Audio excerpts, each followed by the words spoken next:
हमारे बापू निर्दोष है, बस मैं ये ही बोलूँगी।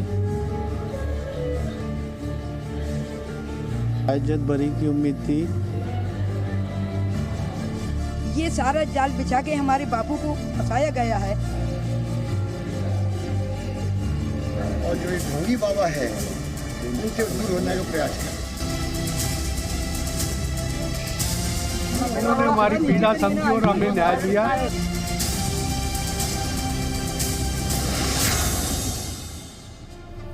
नमस्कार, आप देख रहे हैं जी न्यूज। आपके साथ हूं मैं रुबिका लियाकत। जी न्यूज पर सुबह से ही आज की ये बड़ी कवरेज आप देख रहे हैं। आसाराम को नाबालिग के रेप के मामले में कोर्ट ने दोषी करार दिया है और इस वक्त आपको बता दूं, कोर्ट में आसाराम की सजा पर बहस चल रही है।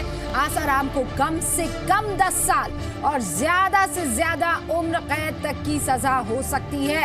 कम से कम 10 साल और ज्यादा से ज्यादा उम्र कैद। अगर आसाराम को 10 साल की सजा हुई तो समझिए कितने उम्र तक जेल में रहना होगा आसाराम को। इस वक्त उम्र है 77 साल और इसी का हवाला बार बार वकील देंगे उनके कि भाई बुजुर्ग है, बीमार रहते हैं, ज्यादा उम्र है उनकी। और अगर 77 साल उम्र है, 10 साल की सजा होती है तो 10 साल की सजा को काटने के लिए आसाराम को 87 साल की उम्र तक जेल में बंद रहना होगा। लेकिन गिरफ्तारी के बाद से अब तक आसाराम 4 साल से ज्यादा, 4 साल 7 महीने कुछ, इतना वक्त जेल में गुजार चुके हैं। यानी इतना वक्त सजा में कटौती होगी। 10 में से आप 4 साल 7 महीने काट लीजिए, यानी आसाराम की उम्र तब 83 साल होगी। तब जाकर आसाराम जेल से रिहा हो पाएगा। लेकिन अगर आसाराम को उम्र कैद की सजा हुई तो ये समझ लीजिए कि आसाराम को अपनी पूरी उम्र जेल में ही गुजारनी होगी। आसाराम की उम्र फिर बता दूं 77 साल। उम्र कैद का मतलब पूरी उम्र, यानी आसाराम कभी जेल से बाहर नहीं आ पाएगा। आसाराम को दोषी करार दिया गया है। हमारे साथ इस वक्त स्टूडियो में स्वामी मनुष्य मित्रा मौजूद है, जो कि हिंदू धर्म गुरु हैं और हमारे साथ इस पूरे मसले पर अपडेट देने के लिए अलग अलग रिपोर्टर्स बने हुए हैं। राकेश त्रिवेदी हमारे साथ है, हमारे साथ महेश गुप्ता हैं, हमारे साथ बाकी सारे रिपोर्टर्स, अश्विनी गुप्ता हमारे साथ बने हुए हैं, नित्यानंद शर्मा भी बने हुए हैं। सबसे पहले महेश गुप्ता का रुख करते हैं। महेश, जरा ये बताइए, ये कहा जा रहा है कि लंच ब्रेक नहीं हुआ है, अभी भी सुनवाई चल रही है। सुनवाई मतलब बहस चल रही है क्वांटम ऑफ पनिशमेंट को लेकर। कितना और वक्त हमें इंतजार करना चाहिए?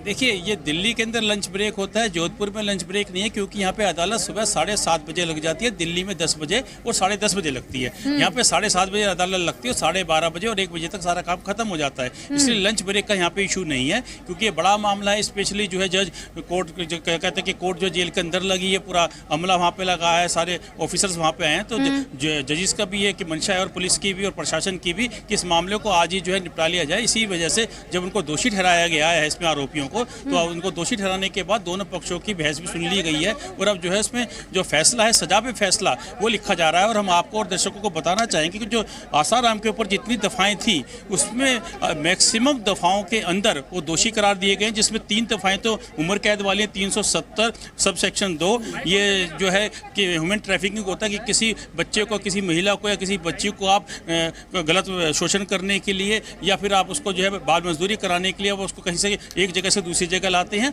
इसमें जो है 10 साल से लेकर उम्र कैद तक की सजा है। 376 डी गैंग रेप, इसमें जो है 20 साल से लाइफ तक की उम्र कैद तक की सजा है। और 376 2F वो ये है कि जो आप अभिभावक हैं या आप धर्मगुरु हैं, कोई आप पे विश्वास कर रहा है और महिला या बच्ची आपकी कस्टडी में, क्योंकि वो 12 साल से छोटी थी, इसलिए इसमें 376 2F लगाया गया है। इसके अंदर भी उम्र कैद तक की सजा है। तो जो IPC के तीनों सेक्शन है जिनमें उम्र कैद तक की सजा है, तीनों यहाँ पे अप्रूव हुए हैं। जो उसके अलावा जो छोटे मोटे सेक्शन है, 342 है लीगल कन्फाइनमेंट की गलत तरीके से रोक के रखना, जिसमें 1 साल की सजा है मैक्सिमम। 506 3 साल तक की सजा, धमकी देना। और 354 509 ये छेड़खानी के हैं, जिसमें 1 साल और 3 साल तक की सजा है। 120 भी साजिश का मतलब है एक से ज़्यादा जब लोग होते हैं साजिश। और 120 भी के अंदर ये होता है कि जो मैक्सिमम सजा होती है वो है उसमें सबको काउंट होती है, जो बाकी एक्यूज भी हैं। तो ओवरऑल जो इसमें जे एक्ट जो था उसमें भी इनको दोषी ठहराया गया है। पॉक्सो के 2 इसमें धाराएं लगी थी, उसमें से एक धारा में जो है इनको सजा सुनाई गई, दोषी ठहराया गया है। तो ओवरऑल अगर हम देखते हैं 11 दफाएं, 11 में से 10 दफाओं के अंदर इनको दोषी ठहरा दी गया है। लेकिन ये अभी हम तो दर्शकों को फिर बताना चाहेंगे कि कोई भी यहाँ पे सरकार की तरफ से कोई यहाँ पे PRO पॉइंट नहीं है, कोई लीगल प्रोसिक्यूशन डिपार्टमेंट की तरफ से कोई नहीं है, जेल की तरफ से कोई नहीं है जो कि आकर बाहर बताए किसी को भी। तो जो भी कुछ है ये हमारे जो सोर्सेज हैं उनकी जानकारी उनके मुताबिक आ रहा है। पुख्ता जानकारी आधिकारिक तौर पर कुछ नहीं बताया गया है, क्योंकि जज ने ये बोला था, जज साहब ने, कि जब हम पूरा फैसला सुना देंगे और ये छोड़कर हम यहाँ से चले जाएंगे तो उसके बाद ही आप लोग बताएं। लेकिन जो अधिकारी हैं किसका कहीं परिचय है, कहीं कुछ परिचय, कुछ ना कुछ अपने लेवल पर हम लोग पता कर लेते हैं। इसको हम आधिकारिक तौर पर अभी भी नहीं कहेंगे। हाँ, लेकिन फिर भी ये कि 11 दफाओं में से 10 दफाओं में जो है जिस प्रकार की हमें जानकारी मिल रही है, 10 दफाओं में आसाराम को दोषी ठहरा दिया गया है, और जिसमें मैक्सिमम सजा लाइफ है और कम से कम 10। और मैं आपको बताना चाहूँ कि जो बार बार ये इशू उठता है कि हाँ उम्र का तकाजा, उम्र का तकाजा, उम्र का तकाजा, उम्र का तकाजा हमेशा मिलता है, जिसमें मैं जैसे कि आप देखते हैं कि जो हरियाणा के DGP थे राठौर, उन पर रुचिरा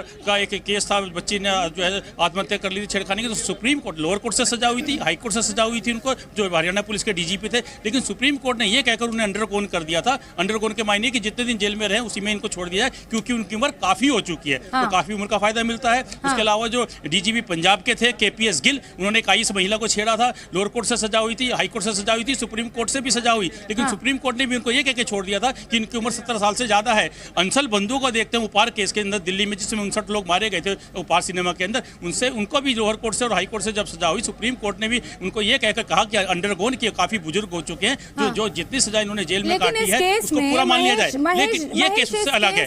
लेकिन ये केस रूपी मेरी बात सुनिए आप, ये केस उससे अलग है। इसलिए अलग है क्योंकि जिस उम्र का तगाजा दिया जा रहा है उसी उम्र के दौरान ही उन्होंने सजा अपराध किया है, और उसी उम्र के तगाजे के दौरान ही बच्ची ने उन पर विश्वास किया, बच्ची के माँ बाप ने विश्वास किया कि ये बुजुर्ग हैं, 70 साल की उम्र है, ये हमारे धर्म गुरु हैं, ये हमारे अभिभावक हैं। तो यहाँ पर उल्टा ये जो उम्र का तकाजा है ये उनके खिलाफ जा सकता है। महेश, ये बहुत इंपॉर्टेंट बात है जो कि दर्शकों को कहीं और देखने को समझने को नहीं मिलेगी, क्योंकि उम्र का तकाजा जिसका जिक्र किया जा रहा है वही उम्र का तकाजा जिसको ताक पर रख दिया था आसाराम ने, और पूरी ये साजिश रची थी। मोबाइल फोन नहीं रखता आसाराम, लेकिन उन 4 महीनों में मोबाइल फोन रखा गया, लगातार संपर्क साधा गया, और उस 15-16 साल की बच्ची को भूत लग गया है तुम्हें और तुम्हारा तो इलाज करना होगा। उसके बाद उस बच्ची को पूरी रात परेशान किया गया, बलात्कार किया गया। हमारे साथ नित्यानंद शर्मा भी मुंबई में आसाराम के आश्रम के बाहर मौजूद है। नित्यानंद, जी न्यूज़ बार बार देश हित में दर्शकों को यह बताता रहा है कि भक्ति अपनी जगह होती है, लेकिन तथ्य, कानून, न्याय अपनी जगह होता है। अंधभक्ति और भक्ति में बहुत महीन रेखा होती है, जिसको एक समझदार दर्शक के होने के नाते आपको समझना होगा।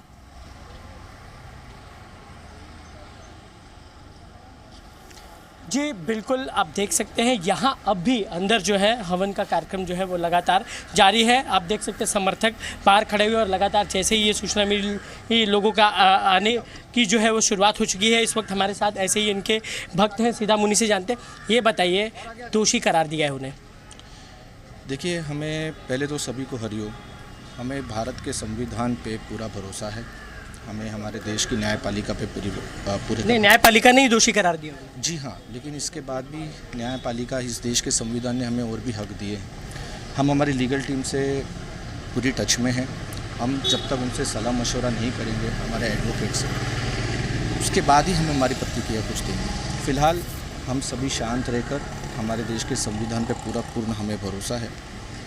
हमें मानते हैं कि सूरज पे ग्रहण ज़रूर लगता है, लेकिन ग्रहण कुछ टाइम के लिए ही रहता है, उसके बाद बादल छटते हैं, ग्रहण छटता है। उसी प्रकार इस प्रकार के जो एक गलत, या आप ये कहिए कि जिस हिसाब से कोर्ट के उन्हें दोषी दिए जाने के बाद भी आप इस बात को घुमा फिरा कर बात कर रहे हैं, क्या ये आपकी अंधभक्ति नहीं है? देखिए, कोर्ट का ही 3 स्टेजेस हैं, lower court, high court, supreme court. ये संविधान ने ही हक दिया है हमें, आपको भी हमें भी।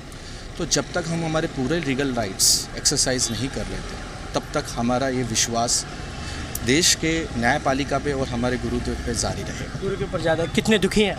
सॉरी, कितने दुखी हैं? आज दोषी करार दिया गया है। नहीं, ये अभी हमें कंफर्म नहीं है, इसके लिए हम अभी तक दुखी नहीं है। दुखी नहीं है अभी? आपको पता नहीं इस बारे में? नहीं, हमें अभी तक कंफर्म न्यूज़ आई नहीं है कि ऐसा कुछ हुआ है, इसके लिए हम बिल्कुल भी दुखी नहीं है। हम अभी भी प्रार्थना कर रहे हैं। प्रार्थना करें, अंदर क्या चल रहा है? एक सेकंड नित्यानंद, प्रार्थना कर रहे हैं का क्या मतलब होता है? जब ध्यान वगैरह, क्या वो सिर्फ अपने गुरु को ही देखेंगे? वो गुरु जो आज की तारीख में बलात्कारी दोषी करार दिया जा चुका है, वो गुरु जिसने 15 साल की बच्ची के साथ दुष्कर्म किया है, वो गुरु जिसके ऊपर 11 गंभीर धाराएं लगाई गई हैं, और उसमें भी आप कहते हैं नहीं हम दुखी नहीं है, हमें यकीन नहीं करना है कि वो दोषी करार दिए जा चुके हैं। लेकिन उससे पहले जो बात कही कि संविधान में पूरा भरोसा है, हम लोग शांति रख के आगे की प्रक्रिया पर जोर देने की कोशिश करेंगे, वेलकमिंग है। आज ये बहुत बड़ा फैसला है, उस 15 साल की बच्ची को सलाम करने का दिन है जो अड़िग रही न्याय के लिए।